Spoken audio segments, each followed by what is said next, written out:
Columbus dalam budaya populer dianggap sebagai penemu benua Amerika, tapi jauh sebelum Columbus, Amerika telah ditemukan dan dihuni oleh penduduk asli Amerika. Columbus bahkan bukan orang Eropa pertama yang mencapai pantainya. Dia telah didahului oleh Eric the Red di abad ke-10 dari Greenland. Namun pelayaran Columbus lah yang akhirnya menghubungkan Amerika dan Eropa. Tapi mengapa benua baru bagi masyarakat Eropa waktu itu bisa dinamakan Amerika?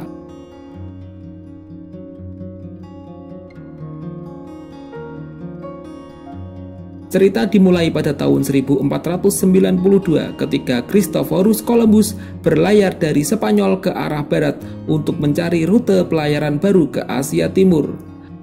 Berbekal kepercayaan terhadap peta dunia yang dibawanya, Columbus menghitung bahwa Jepang harusnya terletak 7.000 km di sebelah barat Spanyol. Tapi pada kenyataannya lebih dari 20.000 km dan satu benua utuh yang belum dikenal pada waktu itu memisahkan Spanyol dan Asia Timur.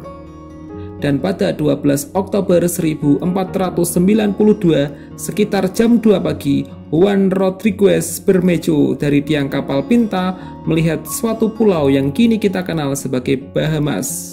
Columbus saat itu percaya bahwa mereka telah mencapai satu pulau kecil di pesisir Asia Timur, dan dia menyebut orang-orang yang dia jumpai di sana sebagai orang Hindia atau Indian, karena dia berpikir telah mendarat di Hindia Timur atau Kepulauan Indonesia.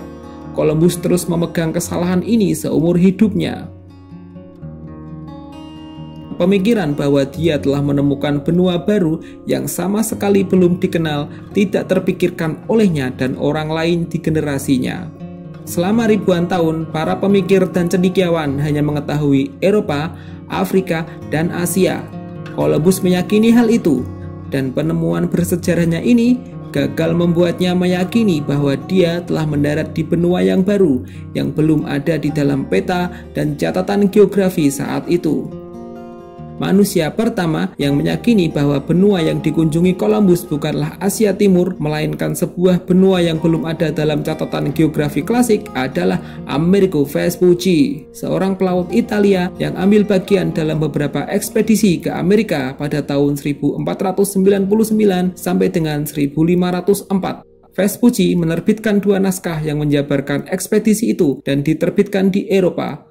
Tulisan Vespucci berargumen bahwa daerah-daerah baru yang dikunjungi Columbus bukanlah pulau-pulau di lepas pesisir Asia Timur, melainkan sebuah benua yang belum dikenal para ahli geografis maupun orang-orang Eropa pada zaman itu. Selanjutnya pada 1507, seorang pembuat peta terkemuka Martin Waldseemüller yang mempercayai argumen-argumen dalam naskah Vespucci menerbitkan peta dunia yang diperbarui. Peta pertama di dunia yang menggambarkan tempat yang didarati oleh armada Columbus yang berlayar ke arah barat sebagai benua baru. Setelah menggambarnya, Waldseemüller harus memberi nama benua baru itu. Oleh karena Waldseemüller menggambarkan peta berdasarkan naskah Amerigo Vespucci, akhirnya Waldseemüller memberi nama benua baru itu Amerika.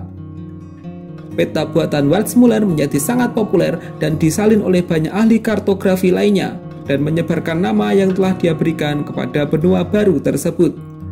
Amerigo Vespucci tidaklah seterkenal Christophorus Columbus, tapi sekarang seperempat dunia dan 2 dari 7 benua di dunia ini dinamai mengikuti namanya, seorang pelaut Italia yang tidak banyak dikenal. Dan satu-satunya yang membuatnya terkenal adalah pemikirannya yang berbeda dari kebanyakan masyarakat umum pada zaman itu.